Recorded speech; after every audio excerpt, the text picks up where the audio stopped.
Hey guys, welcome back to another episode of This Is Your Captain Speaking. Today, we're going to be talking about a really hot topic in marketing at the moment. And with me, our guest today is from the Marketing Artificial Intelligence Institute. It's Cathy McPhillips, who's the Chief Growth Officer over there. I'm going to give a bit of a rundown on Cathy's previous positions and career a little bit. Cathy's been in numerous meta roles, from media supervisor to media and digital marketing director. Had her own business for a bit of time as well. I've seen in your LinkedIn profile for a bit of time as 13 years. Has been the director of social good, which, as I can see, has been in the nonprofit space as far as I can see. Then also vice president of marketing at the Content Marketing Institute. So also very close place in my heart to content marketing. And for the past 2 years and a bit, has been at the Marketing Artificial Intelligence Institute, where she has been, as I mentioned before, the Chief Growth Officer. There, she currently leads growth for the AI Academy and MyCon. I hope I'm saying MyCon correctly, but MyCon is the Marketing AI conference that the guys over the Institute are leading. And as mentioned before, a lot of interest in content marketing, marketing leadership, service sector, has some experience there, nonprofit, as we mentioned before, corporate marketing, and SMB. So, Cathy, really happy to have you on here today.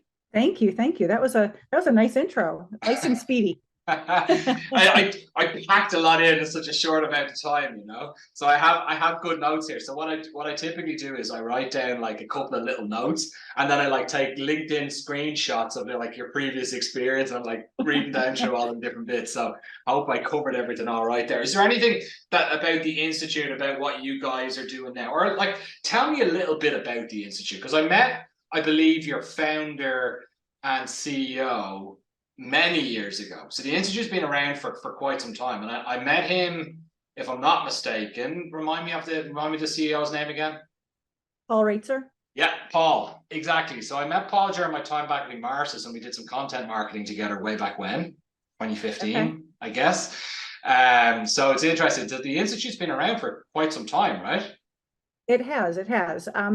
So it started off, Paul was the founder and CEO of an agency for about 16 years, and he likes space, he likes science, he likes technology, and got into the AI world about 10 years ago. And the more he was reading about AI, the more he said, this has some applications to how it can help my agency. So it started off as a little side project, passion project, and then it turned into, he split the company into the Marketing AI Institute and then the agency, and he sold the agency about 18 months ago, and is focusing full-time on AI, on the Marketing AI Institute, at a very nice time. It's been around for about 6 years. And so he was definitely ahead of all of this. And I joined about 2 years ago. I came to his conference, MACON, in 2019 as a customer. I am our demographic. I'm an agent. I was a former agency executive. I ran my own company. I was at the Content Marketing Institute, and same thing. I was like, oh my gosh, I wish this stuff was around a long time ago. So about 2 years ago, I joined the team. Nice. And so tell us a little bit about your role there and what you're responsible for.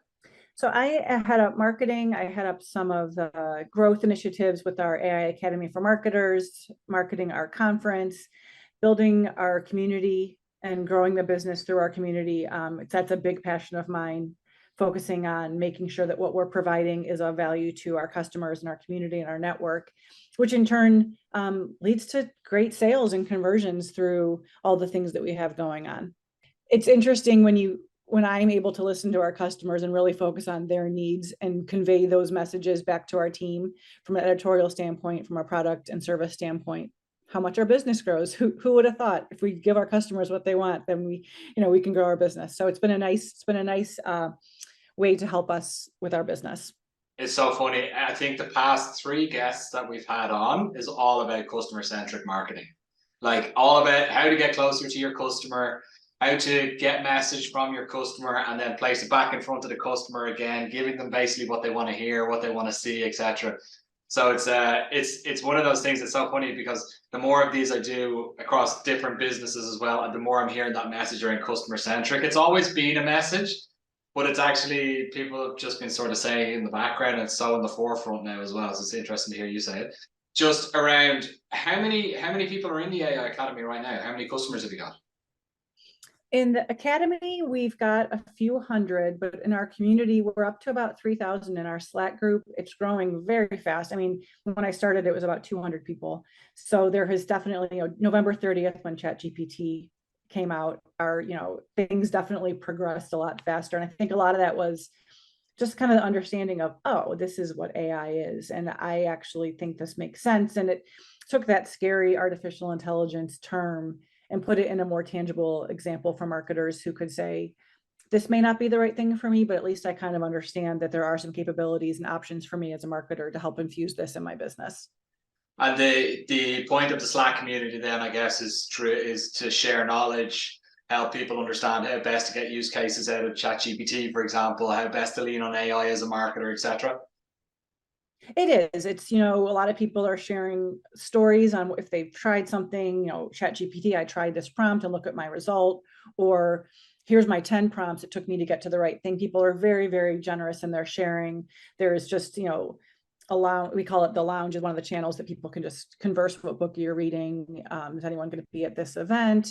So it really is just a place for people to get to know each other, get to know these like-minded marketers who are all trying to stay ahead of the curve and really be very forthcoming in things we're working on. There are some technologies in there where if someone says, I'm trying to find an AI powered email platform, then I might tag someone I know who has that product or service and say, you two should connect. So it's really just trying to be this service where we can get people to learn more, connect with each other, collaborate, and just grow. We're all learning this stuff together, our company included. It's moving so quickly. We need to stick together on this. Of course. I mean, it is moving so quickly, as you mentioned. How do people join the community? It's on our website, marketingaiinstitute.com. There's a drop down, and there's community is one of the options, and I can send you the link after if you want to include it in anything. Yeah, for sure. I'll include it in the bio here in the description, just so that people can join that as well. Okay, just out of interest then. So, for you working in the growth position, are you leaning on AI at all? You're a marketer, and you're working for the market. And that's the interesting thing is, like, I joke around and I'm like, I'm also a customer. I really am. I need what all of our customers need. I'm trying to do more things more efficiently, trying to figure out how this all fits into my life. And one of the biggest use cases I have is our podcast. So I produce our podcast with no former experience producing a podcast. And so I'm using AI to speed up some of the processes. I'm using it to fill a knowledge gap. My knowledge gap being, I don't know how to edit audio or video, but now I do because I'm using these tools. And I have taken the 17-hour process between pre-production to post-production through repurposing content, writing 4 blog posts using artificial intelligence, which should take 17 hours a week based on all these different things I'm doing, crafting social media. And I've got it down to 2.5 hours. So it's things from using Canva to remove background images. I'm using Descript to edit the videos. I'm using Descript also to Paul's in one space recording, Mike's in one space recording, and I get their sounds to level, which I know when there's an audio producers who excel at that. I am not an audio producer. So it's helping me, like that's the knowledge gap. I'm able to edit and I'm able to produce a better sound. I'm able to transcribe it. All these different things I'm doing that many people don't even realize is AI is helping me do that job faster. And then I'm using another tool to help me take the transcription and write our show notes and then write 3 separate blog posts based on the 3 topics Paul and Mike are covering in the podcast. So it's the original content of the podcast itself is Paul and Mike, talking about these things. And that's the fun part. The not so fun part is then taking that and creating all this supplemental content to go along with it. So we are using some tools to assist in that, all of which it has a human in the loop, checking the output and making sure that it is accurate, it is well written, and all those things. Yeah, that's the thing. I think a lot of people underestimate or trust the AI a little bit too much, maybe. I think it's especially when it comes to writing blog posts or writing something that needs to be somewhat factual, or needs to be not somewhat factual, needs to be factual, right? I think that I've seen a couple of examples actually just playing around with ChatGPT myself. where it actually lies. It just, if it doesn't know the answer, it might tell you something that's just absolute complete barney, right? It's like I've had that a couple of times. So it's good to hear that you're leaning on humans as well as the artificial intelligence to make sure that things are presented correctly, right? Absolutely. I think we sometimes we need humans more than ever when it comes to some of these tools. And it's not lying, it's guessing. So it's taking all the knowledge that through these large language models that it's learned, and it's making the best guess it can based on the information that it knows. And one example is, so for our event, I'm writing email copy, blog post copy, social media copy to talk about our event. And I input my 100 words of copy through a tool called copy.ai, included our URL, and it gave me pages and pages of content. And one of the posts, it said, MACON happening on these dates in San Francisco. And I was like, first of all, it was in 2021. I'm like, this is a virtual event. But the information that it was fed, many digital marketing events takes place in San Francisco. So it just guessed that this one would be there also. So there's a lot of fact checking. If you're using, I wouldn't use AI for research. I wouldn't use AI to, fact check, but it is a good starting point for a lot of other things. That's interesting. Yeah, I mean, it's one of those things. Especially, I always have this with my teams and stuff as well. If you don't know the answer to something, say you don't know the answer to something. Otherwise, I'm going to believe you, right? So I wish the AI would just tell me, I don't know the answer to that. You need to input it, please. That's maybe something the next level that we'll learn. ChatGPT 5, for example, might be able to tell us that it doesn't know the answer rather than guessing. But Maybe. That's the hope. That's the hope. So, it's interesting now that you have this broad community, and it's also thanks for sharing the uses that you have, because it's super interesting in terms of how you're using it. Relatively, it's a simple solution for a relatively hard and strenuous task in order to get something over the line, and it's saving you what, 15 hours of work or 14 and a half hours of work, as you said. It is. So that's fantastic. It's amazing. Because our podcast is our biggest piece of content every week. It needs to get done. The repurposing of the podcast gives us so much content, so it has to be done. But who has 17 hours in a week to be doing all these things? So, and it's even sometimes the 2.5 hours I'm spending. That's what I'm doing a lot of my Monday evenings, because the guys record on Monday and needs to be out by 7 a.m. on Tuesday, because it's a news focus. It's an AI news focus, where even something when they record on Monday, sometimes on Tuesday, there's new news. So we can't sit on that too long. So we have to get it out quickly. So it is helping us speed up that process and get that information out to our customers as quickly as possible. Out of interest, how much are you paying for all that tech? Do you know? Not very much. So Descript, I believe, is $30 a month. Canva, we do have a pro license, and I actually don't know what that costs. GPT, I pay $20 a month for GPT-4. We use Writer to recap some of the content.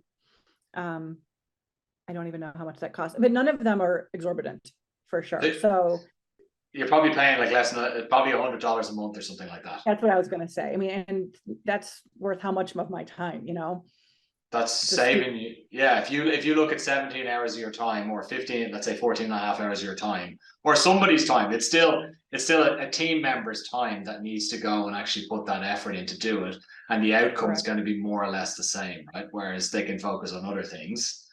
I use the technology for many other things. It's not just the podcast. Sure.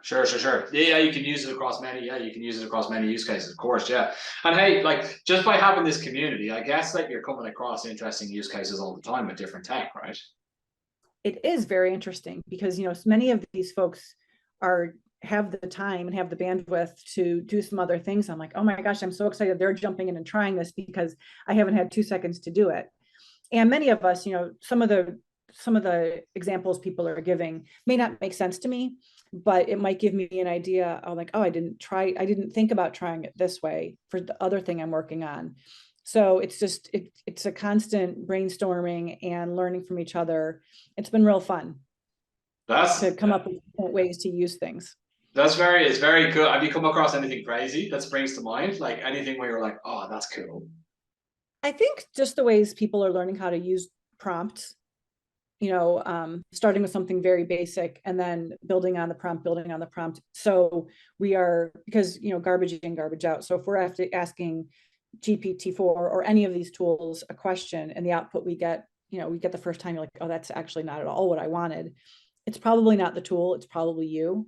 So keeping, iterating on the prompts, learning how to prompt the tool better is going to give us the output that we're looking for. And even if it's, and I said this earlier today, even if it's a messy first draft, or even if you find out it's not actually what you want, it's that brainstorming, it's that ideating that we're able to use these tools to get some messaging that we may not have thought of on our own.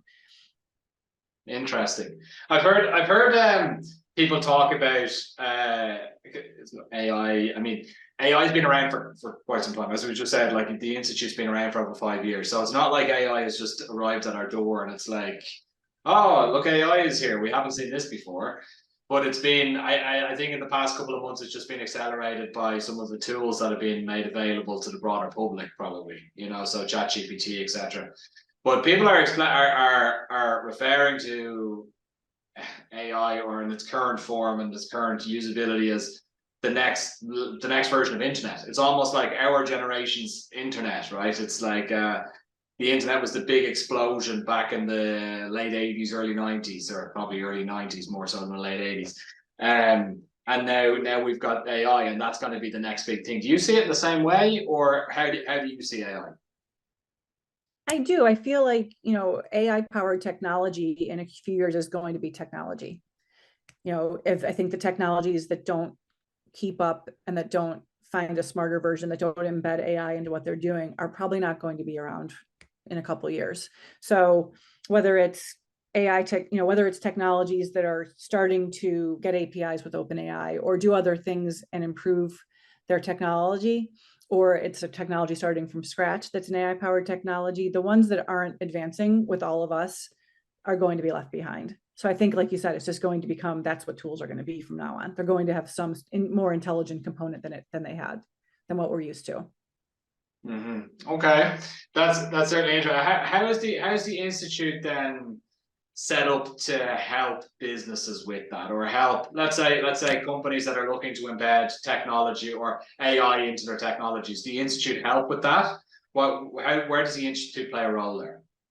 Sure. So we're a media and events company. So we provide resources and education to marketers and to business leaders. So we have the blog posts and webinars and white papers and ebooks, research, all those sorts of things. And we also have an online AI Academy for marketers that gives marketers the tools they need, not the AI tools, but just gives them the processes and systems and frameworks they need to find the use cases, to find out where it fits in their business.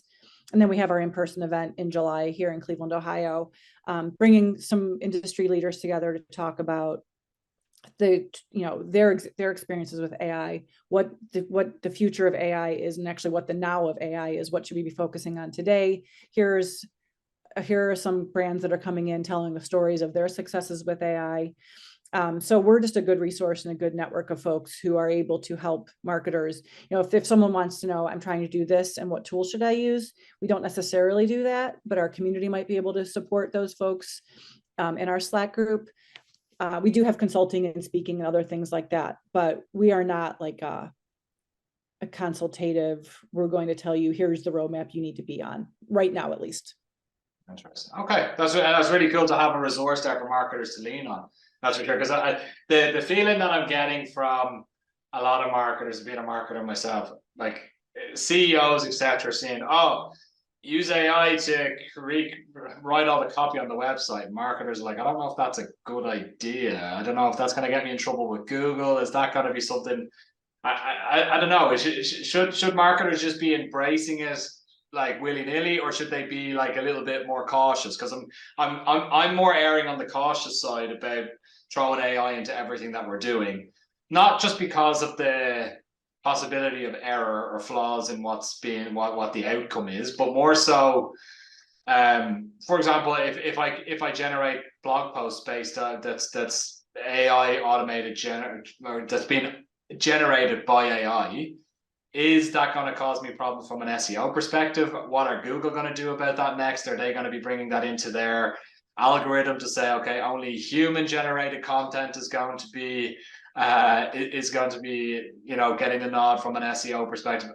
I don't know. These are concerns of mine. What are your thoughts on things like that? So I think from a blog post standpoint, whether it's AI written or human written, junk content is never going to rank in Google. So even if a human writes it and they're just cranking through stuff and it's just a post for a post's sake, you still need to create epic content to really succeed in Google and SEO and for what your customers need. But there are also some legal implications. Right now the U.S. Copyright Office says that if the only copyrightable content needs to be human written, and that's how it stands today. That law has been around for 150 plus years. But there are things in the court systems right now. So there is no legal precedent on this. So just kind of trying to toe that line of what's ethically right, what's morally right, what the law says we could do. So we're still in the thick of all that, trying to figure it out. But there are certain things, maybe your sales copy, if your salesperson is reaching out to some customers and they want to jazz up an email, running it through one of these tools to come up with some different language might be really good. And you're not going to copyright one of those emails. So go for it, or if you want to summarize your podcast, which your podcast is original content, you want to summarize that, then sure, that's okay, because you're using your content to train to have the output. And if there's certain things like your website copy, your tagline, things like that you use AI for, proceed with caution. You might not want to do that because right now it says you can't copyright that. My question is how do you prove that an AI wrote it? So it's just trying to prioritize where it makes the most sense for you and your team or your clients. If you're an agency, those are things you need to think about. That makes perfect sense, actually. And one of the use cases that I'm currently using for AI is that sales copy. So there's for sales emails to try to, if you're building out sales sequences and you're looking to maybe build out 10 emails to a specific persona, and you want to make sure that those are going to be, first of all, personalized more or less towards that specific persona, but then maybe even towards that person. There is ways in which we can do it. I work with a guy that's sort of hacking it a little bit at the moment to try to pull that information into email. It's working quite nicely. We sent an email yesterday out to, I think it was over 100 people. So not a massive audience, just over 100 people, but got from AI generated content within those emails and AI generated subject lines. I think it had a 68% open rate. So, wow. Which is, the audience is small, right? So you're only talking about just over 100 emails, but still that's even high at that 68%. It really is. Yeah. So yeah, we'll see, but it's definitely interesting times ahead. But hey, Cathy, we're coming up to the end of it now. Where can people find you?